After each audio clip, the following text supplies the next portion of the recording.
आदाय तेनैव ददाह लङ्कां नमामि तं प्राञ्जलिराञ्जनेयम्।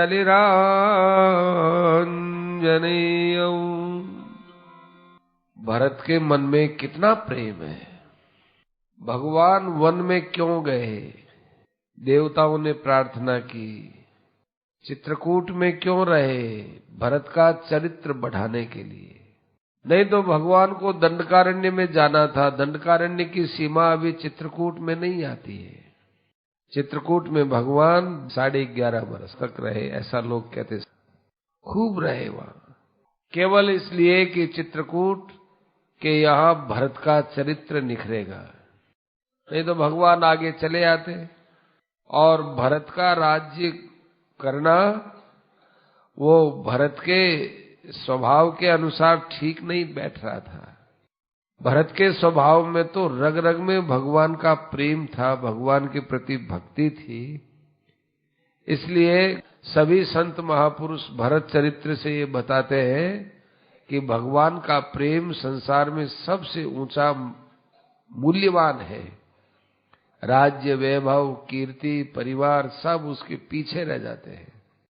और बड़े शालीनता से भरत जी ने कहा है, जिसको वशिष्ठ जी आदि ऋषियों ने माना है कि भरत, ये बात तो हमारे पैदा ही नहीं हुई। भगवान से प्रेम करना है, ये किसी साधन से नहीं होता है। प्रेम तो एक अंदर से एक लौ लगती है प्रेम की।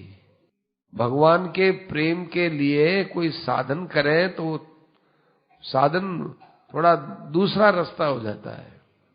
संतों ने तो एक ही बात कही, भगवान से प्रेम करना हो तो भगवान को अपना मानिए, क्योंकि अपना मानना है ये प्रेम का बीज है। किसी वस्तु को हम अपनी मानते हैं तो वस्तु में प्रेम होता है। कुटुंब को अपना मानते हैं तो कुटुंब में प्रेम होता है। किसी को भी अपना मानते हैं। संसार में भी जिस संबंध को हम बहुत ज्यादा अपना मानते हैं, वही संबंध भगवान के साथ जोड़ लेना चाहिए।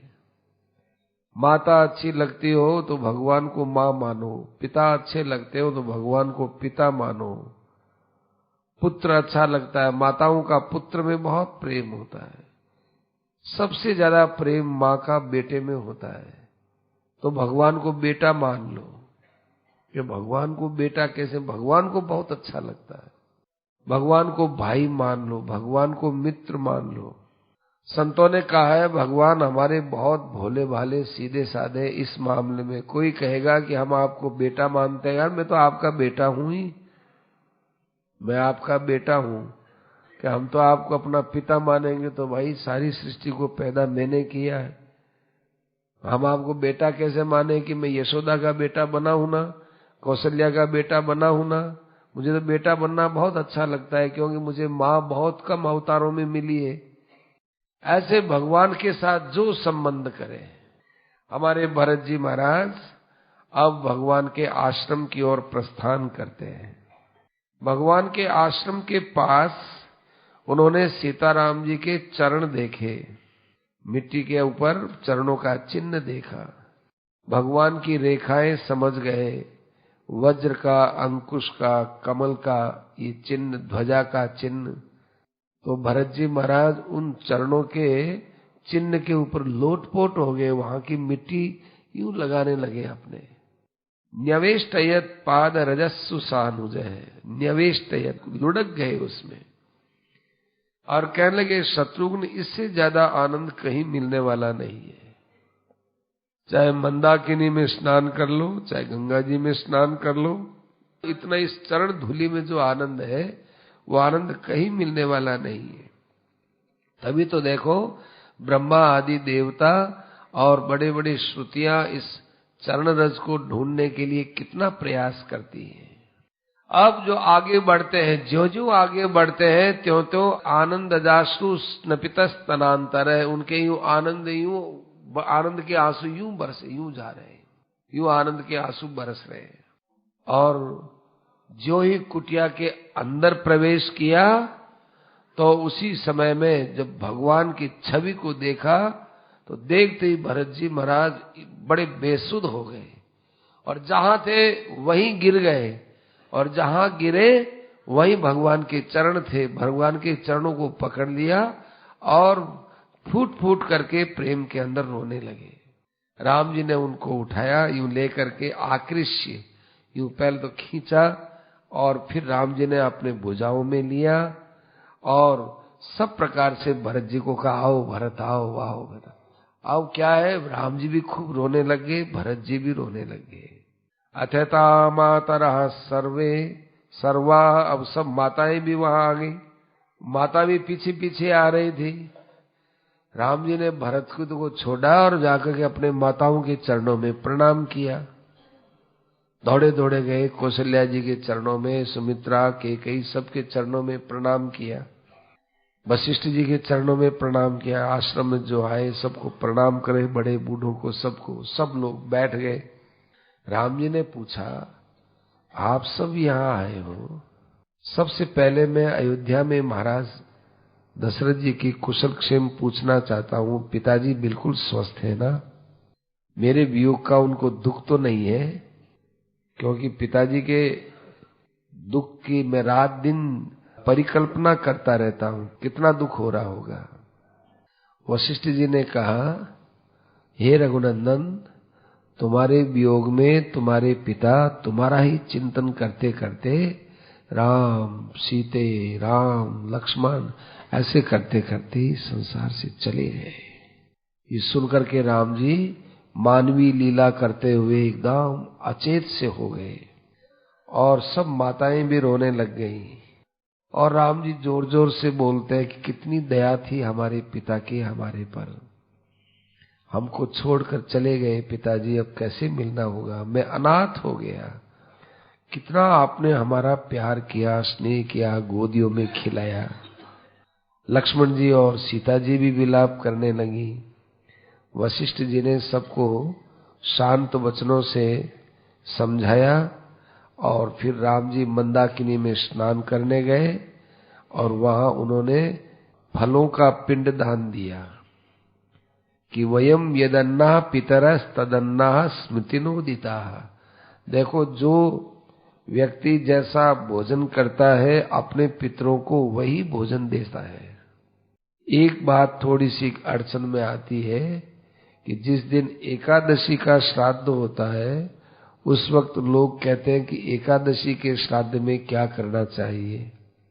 तो एकादशी ये देखना चाहिए कि पहले वो जिन माता पिता के लिए, दादा दादी के लिए श्राद्ध करते हैं वो एकादशी करते थे क्या?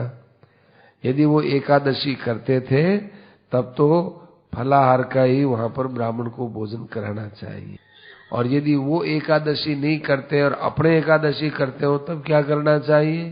तो उनके लिए तो वही भोजन बनाए और अपने लिए फलाहार का भोजन करना चाहिए। लेकिन जिसका नियम ही है, कोई ऐसे नहीं होता हमारा तो फलाहार का ही नियम है बरसों से, तो वो फलाहार से ही वह उनका तर्पण करे। तो वयम यदन्ना पितरस तदन्ना, हमको जो अन्न मिलता है पितरों को भी वही देना चाहिए।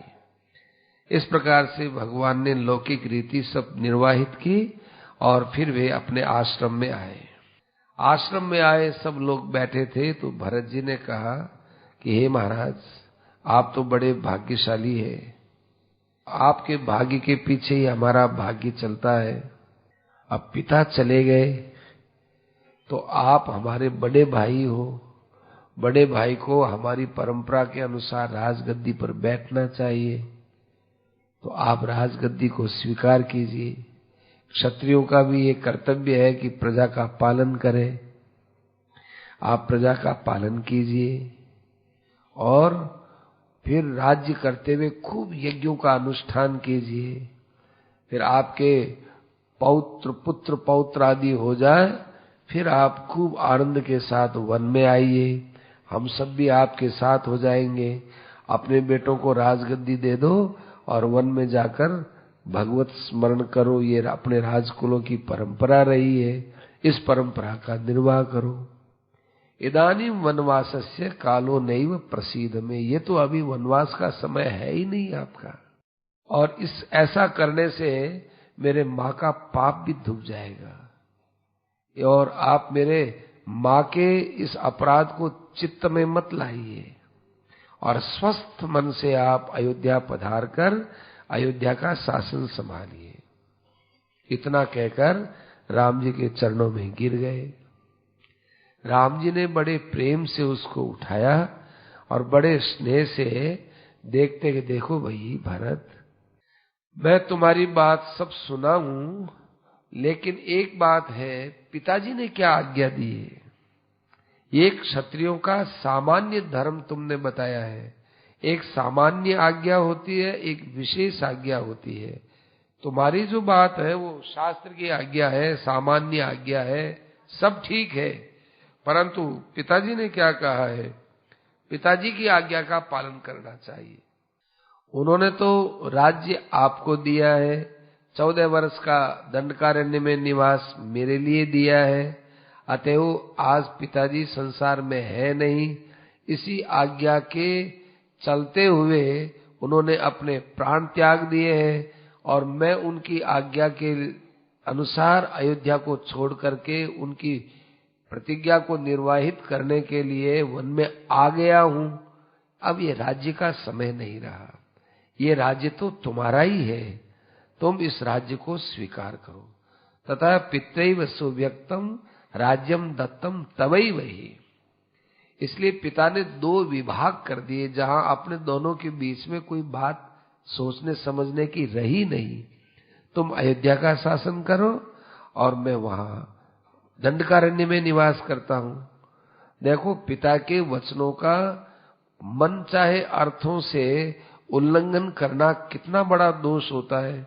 पिता भी नरक में जाएंगे और पिता की आज्ञा का उल्लंघन करने वाले भी नरक में जाएंगे।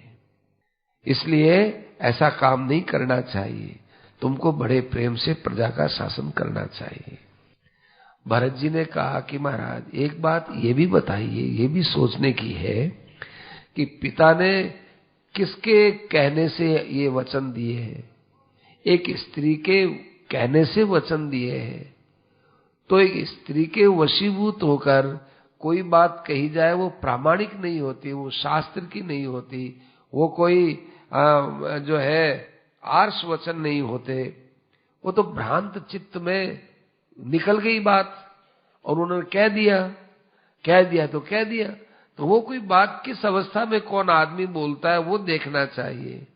तो तत्सत्यमिति न ग्राह्यम। उन्मत्त हो, कोई पागल हो, कोई बेसुध हो, कोई परवशता से कोई बात कहे तो वो उसकी इच्छा थोड़ी समझी जाती है। यदि अपने पिताजी आपको वन में भेजने से खुश हुए होते तो आपके वियोग में उनके प्राण क्यों निकले? इसलिए वो मन से तो आपको भेजना ही नहीं चाहते थे, मन से तो उन्होंने आपके राज्य का प्रबंध किया था। अतः उनके मन की बात को समझिए। स्त्री ने दबाया उनको, कैकेयी ने दबाया, दबाने से उन्होंने बात बोल दी और वो भी अपनी तरफ से नहीं कि कैकेयी ने कहा कि मेरे 2 वरदान है, ये 2 वरदान मानो। ये तो कोई बात नहीं होती ना, ये आज्ञा नहीं होती पिता की। इसलिए आपको राज्य लेना चाहिए। राम जी ने कहा कि देखो, पिता के मुख से जो वचन निकलता है वो पिता चाहे कैसे ही बोले, आखिर वो पिता की आज्ञा ही तो है ना। अपने पिता ऐसे नहीं थे, अपने पिता बड़े धर्मात्मा रहे हैं। अपने पिता जिस युद्ध के अंदर माता कैकेयी ने उनकी सहायता की, वो युद्ध धर्म के लिए कर रहे थे। देवताओं की रक्षा करना ये हमारा धर्म होता है। कोई अयोध्या पर तो आक्रमण था नहीं, कोई स्वार्थ के लिए कोई युद्ध था नहीं, वो तो देव पक्ष में युद्ध कर रहे थे और उसमें कैकेयी ने उनकी सहायता की, तो धर्म में स्थित होकर के उन्होंने उनको 2 वचन दिए हैं। अतः यदि माता कैकेयी ने 2 वरदान मांगे हैं तो ये धर्म पूर्वक वरदान है। इसमें तुम किसी प्रकार से असत्य नहीं देख सकते। यदि आप उनको असत्य करोगे तो महापुरुष होते हैं वो असत्य से डरते हैं, क्योंकि वो नरक से भी ज्यादा कष्ट देने वाला होता है। और फिर उसने मांगने से पहले याद दिलाई है कैकेयी जी ने, माता जी ने, कि देखो मेरे 2 वरदान आपके पास सुरक्षित है, आप दोगे ना। उस समय यदि जो है पिताजी बोल देते कि देखो जो है सारे वरदान के लिए तो मैं कहता नहीं हूं, जिस वरदान से राम का अहित हो, अयोध्या का अहित हो, वो वरदान तो मैं दूंगा नहीं, इसके अलावा तुम कोई वरदान मांगो। ऐसी बात तो कही नहीं, उन्होंने प्रतिज्ञा पूर्वक कही, मैं सत्य की सौगंध खा के कहता हूं, मैं ये काम करके रहूंगा, तुम जो मांगो सो मांगो। कोई रोक टोक तो लगाई नहीं। हाँ, रोक टोक नहीं लगाई, रोक टोक नहीं चलाई, तो उनको जो मांगना था सो मांग लिया। अब पिताजी के वाक्य को जो इतनी समझदारी के साथ वचन दे रहे हैं, उनको ऐसे में कैसे मान लूं कि स्त्री के अधीन होकर के उन्होंने ये बात कही है। भरत जी ने कहा कि इसका अर्थ तो यह है कि आप अयोध्या नहीं चलेंगे। कि नहीं चलेंगे तो फिर मैं भी अयोध्या नहीं जाऊंगा। क्यों? कि नहीं, मैं भी आपके साथ रहूंगा, मैं भी आपके समान ये ऐसे वस्त्र पहनूंगा। राम जी ने कहा कि पिताजी ने तुमको राज्य दिया है, तुम ऐसा क्यों करते हो? लक्ष्मण जी तो आपके साथ चल रहे हैं, मैं भी आपके साथ चलूंगा, और यदि आप मुझे साथ नहीं ले जाएंगे तो आप ही के सामने आप भूख हड़ताल करके मैं बैठ जाता हूं। इतना कहकर भरत जी उठ करके घास फूस का आसन लगा करके आंख बंद करके बैठ गए। राम जी ने कहा वशिष्ठ जी की, वशिष्ठ जी महाराज, इशारा ही किया, बोले नहीं। तो भरत जी महाराज जब इस प्रकार से कुशासन पर बैठ गए, तब राम जी महाराज ने नेत्रांत संज्ञाम गुरुवे चकारे, अपने गुरु जी से नेत्र से इशारा किया, जाओ समझाओ, इसको समझाओ। तो वशिष्ठ जी उठ करके भरत के पास गए। भरत के पास जाकर कहने लगे, बेटा ऐसे हठ नहीं किया करते हैं। प्रेम और हठ ये दोनों साथ में नहीं रहते हैं। कोई सोचता हो कि मैं हठ पूर्वक मेरे प्रेमी को झुकाऊं तो उसमें प्रेम बड़ा नहीं होगा, वहां हठ हो जाता है। तुम जरा हमारी बात को अच्छी तरह से सुनो। तुमने राम को समझ क्या रखा है? रामो नारायण है साक्षात, ये साक्षात नारायण भगवान है, ब्रह्मा जी की प्रार्थना से आए हैं। और ये जो तुम्हारी माँ ने वरदान मांगे हैं, पिता ने वरदान दिए हैं, सब कुछ हुआ है, ये राम की प्रेरणा से हुआ है। ये स्वयं वन में जाना चाहते हैं, अभी अयोध्या में रहना नहीं चाहते हैं, क्योंकि इनको रावण का वध करना है। और सीता ही साक्षात योग माया है, सीता कभी इनसे अलग नहीं रह सकती है। और तुमने कहा कि लक्ष्मण के समान मैं साथ रहूंगा, लक्ष्मण शेषनाग है, शेषनाग को तुमने कभी नारायण भगवान से अलग देखा? नहीं देखा ना। तो वो शेषनाग अपना काम कर रहा है, योग माया अपनी काम कर रही है, राम जी ने अपनी माया के द्वारा सब कुछ लीला करवाई है। इसलिए चुपचाप अयोध्या चले चलो। जब ये राम जी रावण को मारेंगे अपने आप आ जाएंगे। अच्छा भरत तुम विचार करो, कभी भी उम्र में कैकेयी ने इतने समय तक कभी भी राम को कुछ कठोर शब्द भी बोले थे क्या? तुम ही स्वयं जानते हो कि कैकेयी की गोद में राम कितने रहे। और आज कैकेयी ने जो अपने पति से ये 2 वरदान किए हैं, ये सब कुछ बात राम की बनाई हुई है, माया इन्हीं की है। तुम्हें क्या बताऊं, तुम तो यहाँ थे नहीं, हमको सब पता है। नारद जी एक दिन पहले आके गए थे और नारद जी ने उनको सब बात समझा दी थी कि ऐसे ऐसे राज्य की तैयारी हो रही है, आप क्या कर रहे हो। ऐसी स्थिति में आप राम जी के जो मन के संकल्प हैं, जो लीला करना चाहते हैं, उसको किसी प्रकार से उल्टाइए मत। अपना आग्रह छोड़ दीजिए। राम जी को ले चलने के लिए तुम्हें कहना था, तुमने कह दिया, अब तुमको विवश नहीं करना चाहिए और अपने नगर की तरफ ही अपने को चलना चाहिए। ये रावण को मारेंगे, अपने आप अयोध्या आ जाएंगे। तो भरत जी महाराज ये बात सुनकर के बड़े आश्चर्य में डूब गए। गुरुदेव, ये सब राम जी की इच्छा से हुआ है, बिल्कुल बस राम की इच्छा से हुआ है। तो कैकेयी के द्वारा जो कठोर वचन निकले, इसमें कैकेयी की कोई दुर्भावना नहीं, बिल्कुल नहीं है। इस विषय में जो कैकेयी की दुर्भावना समझेगा वो बड़ा भारी पाप करेगा। तब तो गुरुदेव आप जैसा कहे वैसा करने के लिए तैयार हूं।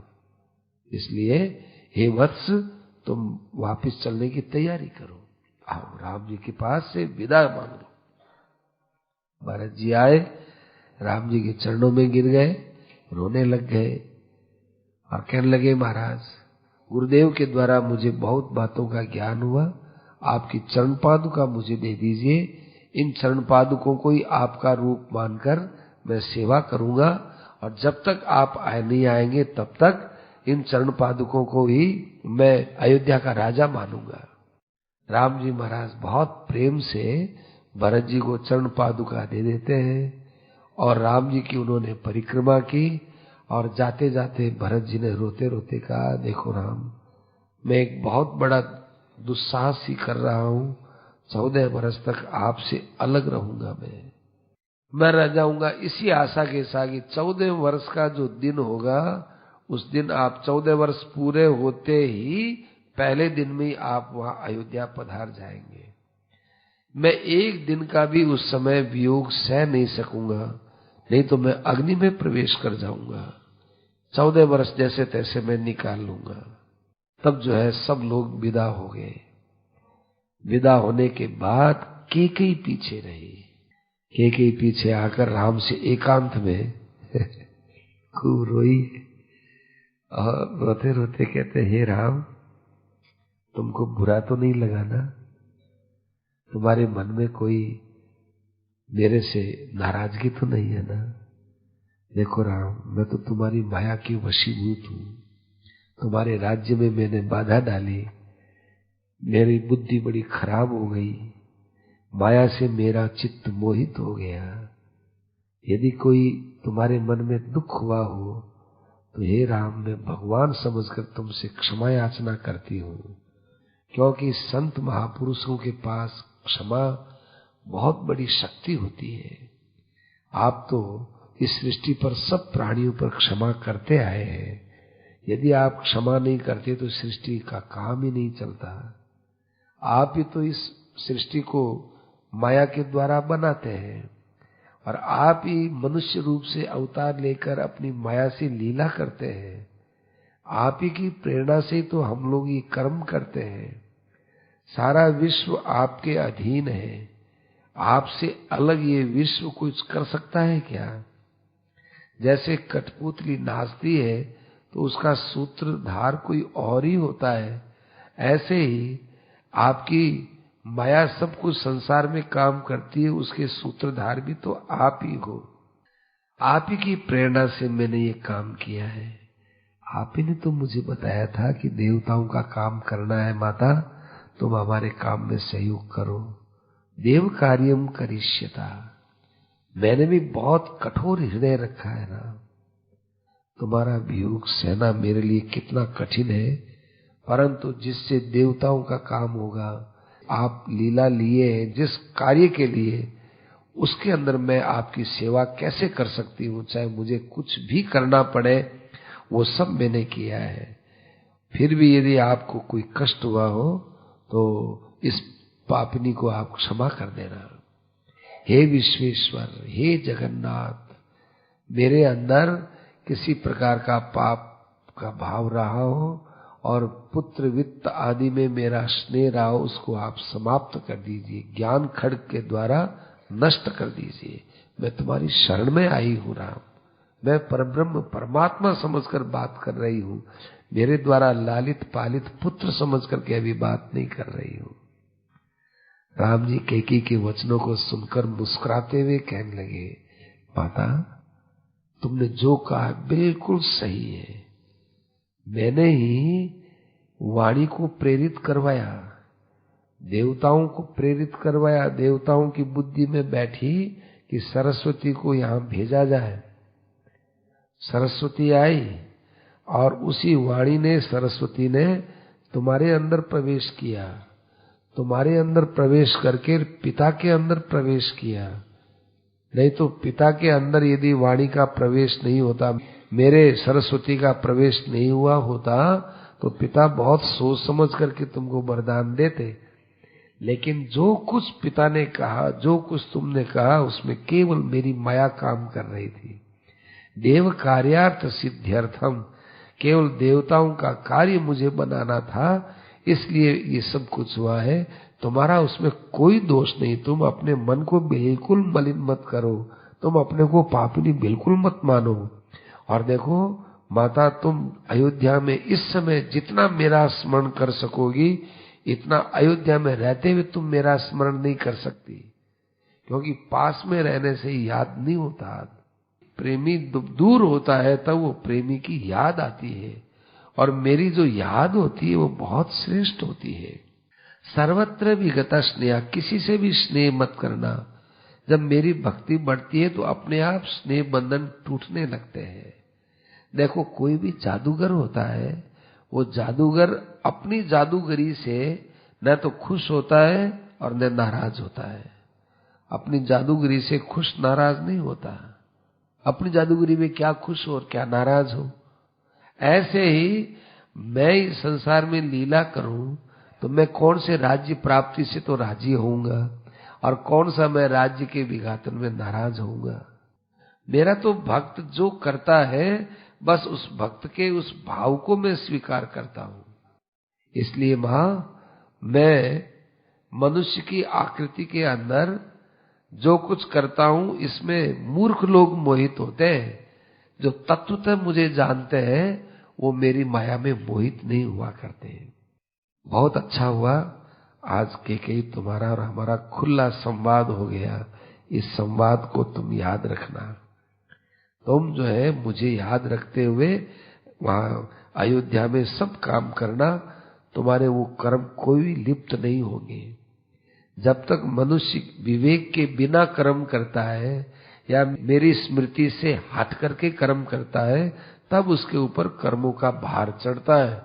नहीं तो मेरे को याद रखते हुए कर्म करे, मेरे लिए कर्म करे, विवेक पूर्वक कर्म करे, आसक्ति रहित कर्म करे, वो कर्म कभी भी उसको बांधने वाले नहीं हुआ करते हैं। उसने भी राम जी की परिक्रमा की। माँ ये क्या करते हो? इस समय तुम मेरे आराध्य भगवान हो। माँ की जगह माँ हूं, लेकिन इस समय आप मेरे भगवान हो। राम जी महाराज को प्रणाम करके परिक्रमा करके वो वहां से विदा हो गई। अब देखो यहां से बाद भरत जी कभी भी कैकेयी को कुछ भी उपालंब नहीं देंगे। कैकेयी का जब ये राम जी से इतना संवाद हुआ, कैकेयी का भाव विचित्र तो था ही, और भगवान का भाव उसके अंदर चला गया। इधर सब लोग वहां से प्रस्थान करते हैं, सब लोग अयोध्या आए। अयोध्या आने पर आप लोग मन में सोच रहे होंगे कि जनक जी तो यहाँ आए ही नहीं। जनक जी किसी रामायण में नहीं आते हैं, तुलसीदास जी की रामायण में आते हैं। तो फिर आपको बता दें कि कोई कहेगा कि तुलसीदास जी में तो ये लिखा है, इसमें ये लिखा है, हम ये माने कि वो माने। अरे राम जी कोई हमारी तरह नहीं थे जो एक बार आए और लीला कर गए और चले गए। राम जी कितनी बार आते हैं, कितनी बार आते हैं। अच्छा आप भी माताओं बहनों भाई लोग, आप भी देखो, रोज आप यहाँ आ रहे कथा में, आप एक जैसे कपड़े पहन के आते हैं क्या? एक जैसे नहीं आते। कभी आप कौन सा कपड़ा पहन लेते हैं, भाई लोग कभी धोती पहन लेते हैं, कभी पैंट पहन लेते हैं, कभी कैसा पहन लेते हैं, कभी कैसा पहन लेते हैं। और ये तो निश्चित बात है कि कल के कपड़े पहने हुए वही कपड़े पहन के तो आने वाले हैं नहीं। चाहे आप हो चाहे हम हो, सब कपड़े धुलते हैं, दूसरे कपड़े पहनते हैं। अब कहे साहब आपने ये कपड़े पहने, आप वही है क्या? आप वही है क्या? अरे हम तो वही है, कपड़े अलग अलग है। ऐसे ही राम जी यहाँ हर त्रेता में अवतार लेते हैं। अब असंख्य त्रेताओं में असंख्य बार भगवान आए हैं। उनमें मुख्य जो पात्र होते हैं वो तो वही होते हैं। दशरथ, कौशल्या, राम, विश्वामित्र, जनक, सीता, रावण, ये मुख्य पात्र हैं। इन पात्रों के अंदर कहीं कहीं कहीं कहीं कोई कथा प्रसंग बदलता है तो कल्प भेद है। कल्प भेद माने किसी कल्प में ऐसा हुआ और किसी कल्प में ऐसा हुआ। इसलिए गोस्वामी जी ने ये शंका का निवारण कर दिया, कल्प भेद हरि चरित सुहाए। कल्प भेद के कारण अब नया कोई कवि होगा, इन पात्रों को रखते हुए कुछ भी लिख देगा तो वो भी ऐसा ही माना जाएगा। इसलिए भगवान की लीलाओं के अंदर ऐसा कवियों के वाणी में इति मतभेद मिलता है, कथा भेद मिलता है, तो वो कथा भेद कल्प भेद के अनुसार ही है। दूसरी बात एक और है कि जो भगवान के प्रेम में डूब करके भगवान की कथा लिखते हैं, कहते हैं, सुनते हैं, उनके अंदर भी एक रामायण तैयार होती है। उनके अंदर भगवान का चिंतन होने से अंदर ही अंदर लीला तैयार होती है। वो भी राम जी का अवतार है, वो लीला उसके हृदय में अवतार लेते हैं भगवान, उसके अनुसार वो लिखते हैं, तो वो सही है, सब सही है। नंदीग्राम में आ गए, सिंहासन पर पादुका रख दी और शत्रुघ्न के साथ वे राज कार्य देखते थे, पर रहते थे ऋषि मुनियों की तरह से ही। वो जमीन पर सोना, घास फूस पर सोना, फल फूल का सेवन करना। गणयन दिवसान एव, रोज गिनते थे आज क्या हो गया, आज इतना समय हो गया, ये हो गया, ये हो गया। ऐसे भरत जी महाराज वहां रहते थे। रामस्तु चित्रकूटादौ, इधर राम जी महाराज चित्रकूटाद्रौ, चित्रकूट पर्वत पर अनेक ऋषि मुनियों के साथ कुछ समय वहां रहे। तब आसपास के लोग वहां पर ज्यादा आने लग गए।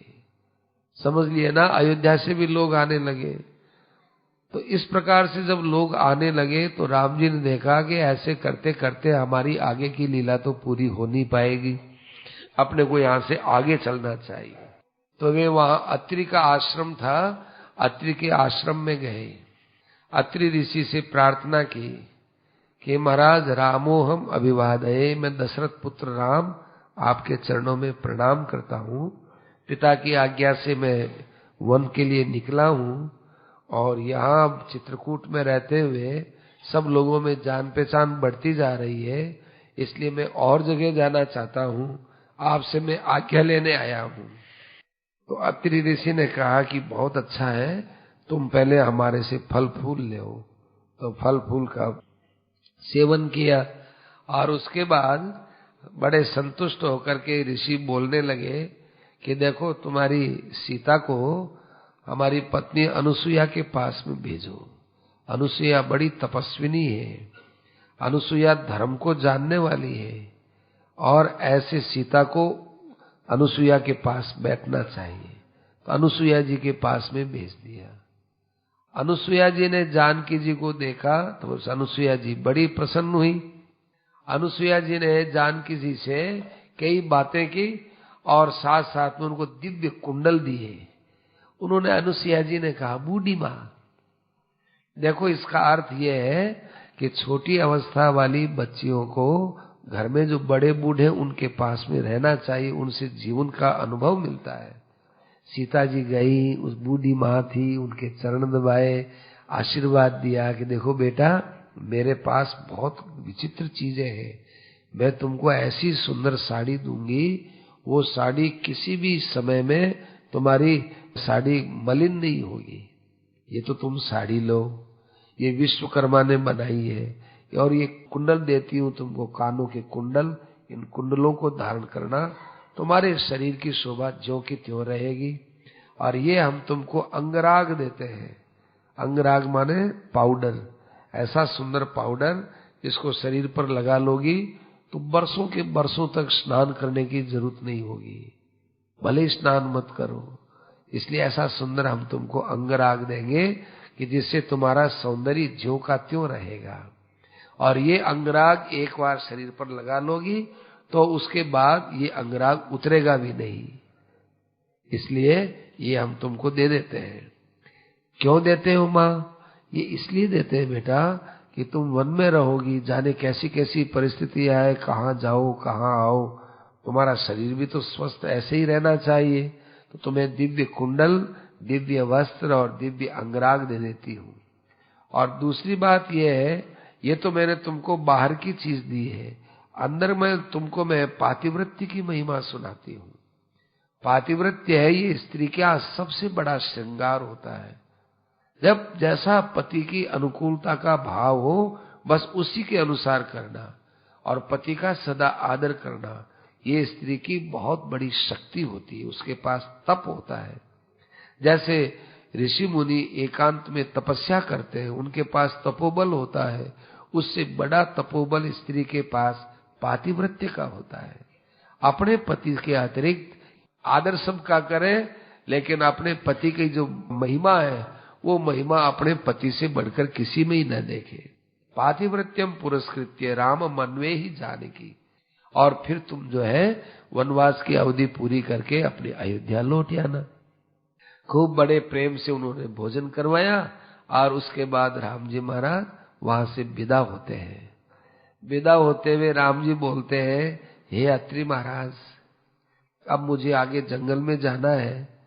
अब यहाँ से तो बहुत से रास्ते निकलते हैं, हम किस रास्ते से किस मार्ग से जाएं, कृपा करके हमको बताओ। अत्रि ऋषि कहने लगे, अरे राम, तुम सारे संसार के पथ प्रदर्शक हो और सर्वस्य मार्ग दृष्टात्वम। तब को मार्गदर्शक है, तेरा मार्गदर्शक कौन बनेगा रे? तू सबको मार्ग दिखाता है और तुमको कोई मार्ग दिखाए हम लोग, ऐसा संभव थोड़ा ही है। फिर भी तुमने जो पूछा है उसके अनुसार मैं ये बताना चाहता हूं कि मेरे ब्रह्मचारी हैं, ये तुम्हारे साथ चलेंगे। तुमने लोक संग्रह के लिए पूछा है। लोक संग्रह, लोक संग्रह माने दूसरे लोग भी ऐसी बात को ग्रहण करें। लोक संग्रह माने दूसरे लोग ग्रहण करें, संग्रह करना। सीता जी जैसे बूढ़ी माँ के पास गई, राम जी ने जैसे कहा कि हम किस मार्ग से जाएं तो बड़े बूढ़ों से पूछना चाहिए, वो बताए वैसा करना चाहिए। ये लोक संग्रह है। लोक संग्रह के अनुसार चले। तो उन्होंने कुछ शिष्य साथ में कर दिए। तो वो शिष्य साथ में गए, एक कोस तक गए तो वहां एक नदी आई। राम जी ने उन बच्चों से कहा, अरे भाई ये नदी आ गई, अब इस नदी को कैसे पार करेंगे? तो वो बच्चे के, हम पार करवा देंगे आपको।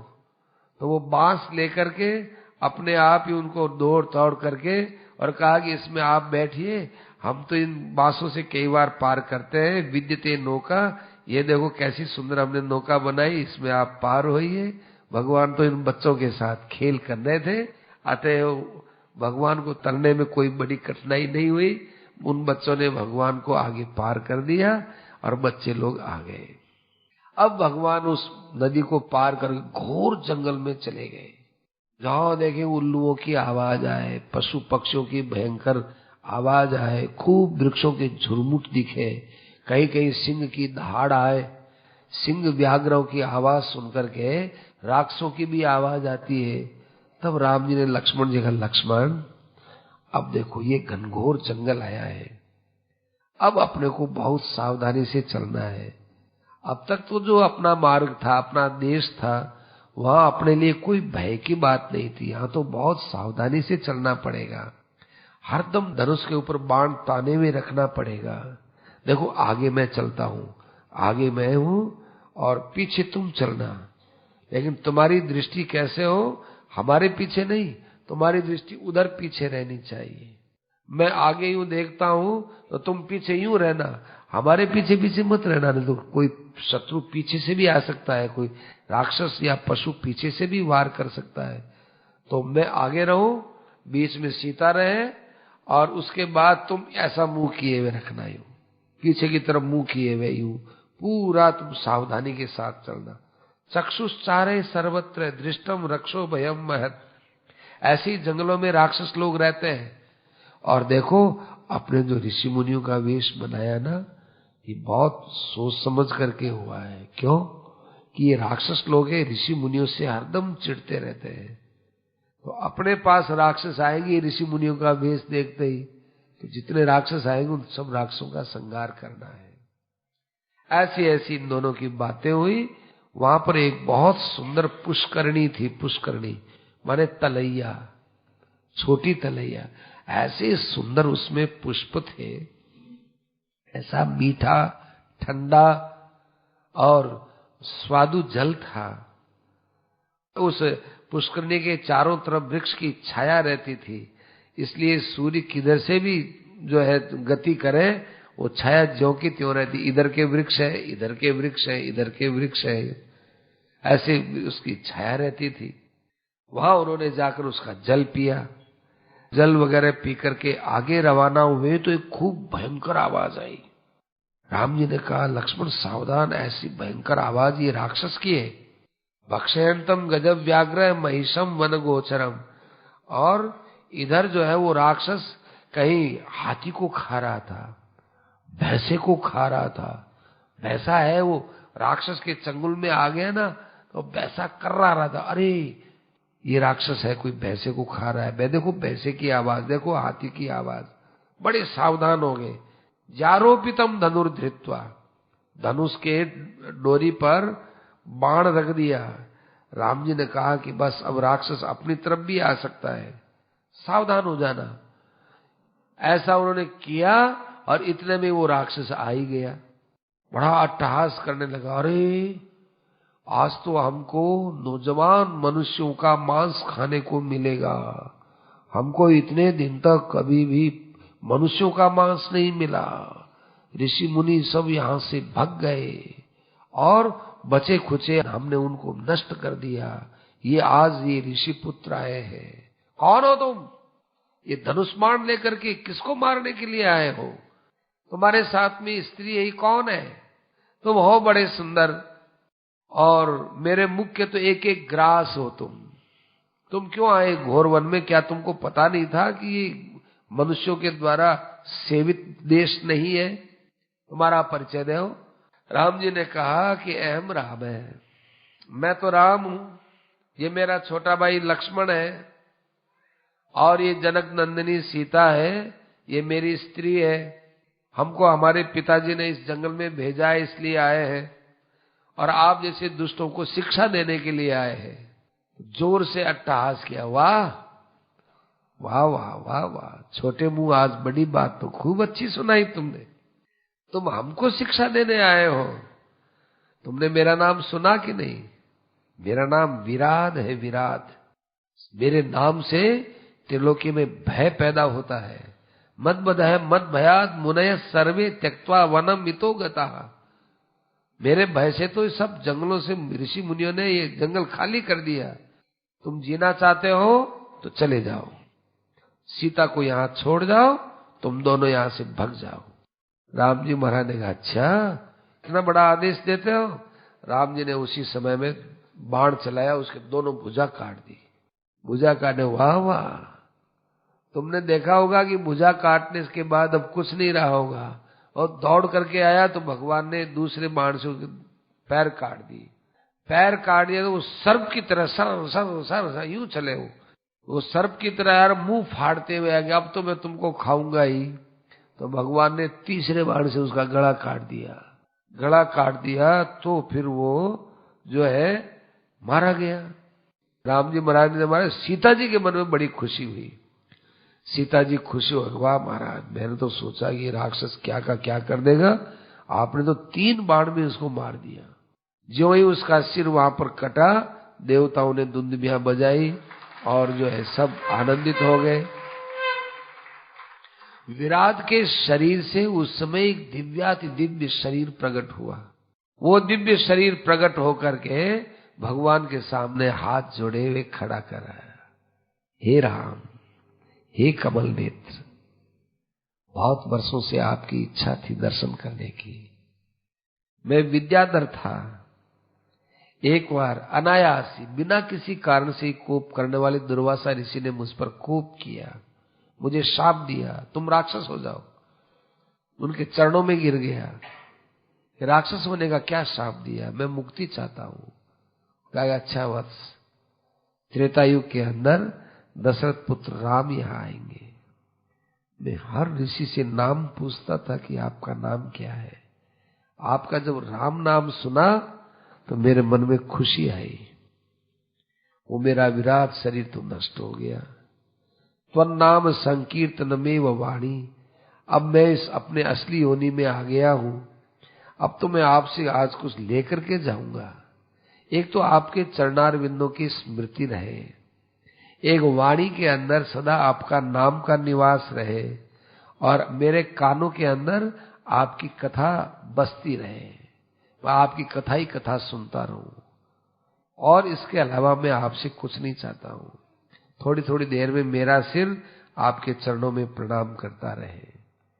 हे प्रभु, आप आत्माराम हो, आप सीताराम हो, आप परब्रह्म परमात्मा हो, मैं आपकी शरण में आया हूं, मेरी रक्षा करना प्रभु। ये माया के अंदर कहीं उलझ न जाऊं, बस इस माया से मैं बचना चाहता हूं। भगवान ने कहा, जाओ विद्याधर, तुम्हारे अंदर अशेष माया के प्रभाव नहीं आएंगे, गुण दोष दोनों ही तुम्हारे अंदर नहीं आएंगे, तुम सर्वथा मुक्त हो गए हो, तुम्हें मेरी दुर्लभ भक्ति मिलेगी। भक्ति से संपन्न जो होता है, उससे बढ़कर संसार में कोई पुरुष नहीं होता, वो भक्ति तुम्हें मिलेगी। ऐसा उसको आज्ञा दे दी और फिर वो विद्याधर भगवान का भजन करता हुआ अपने दिव्य धाम में चला गया। विराट के मारने के बाद भगवान सर्वभंग ऋषि के आश्रम में आए। सर्वभंग ऋषि बड़े प्रसन्न हो गए, हमारे यहाँ घर में राम लक्ष्मण सीता तीनों आए हैं। सर्वभंग ऋषि ने कहा, महाराज बस कई दिनों से मैं तपस्या करते हुए, आपकी भक्ति करते हुए यही सोच रहा था कि कब आप आए, कब आप आए। आज आप यहाँ आ गए, अब बस अब इस शरीर के द्वारा और कोई देखना नहीं चाहता। जिस शरीर से आपके दर्शन हो गए, अब इस शरीर से क्या किसको देखना है, इसलिए अब मैं अपना शरीर छोड़ता हूँ। तो उन्होंने एक चिता बनाई और चिता बना करके उसमें उन्होंने शरीर को प्रवेश कर लिया, भगवान का ध्यान करते हुए। किसी ने पूछा कि क्या ये उचित था, कि ये वर्तमान समय में उचित नहीं होता। हर चीजें अपने अपने समय की होती है। जैसे दवाइयों पर लिखा हुआ रहता है एक्सपायरी डेट, ऐसे ही ऐसी ऐसी साधनाएं इस वर्तमान समय के लिए नहीं होती है। हम इस वर्तमान युग में उस समय की लीलाओं का, न जाने किस समय की लीला, उसकी तुलना करने लगते हैं। अपने समय के लिए कहीं शास्त्रों में ऐसा नहीं आता है।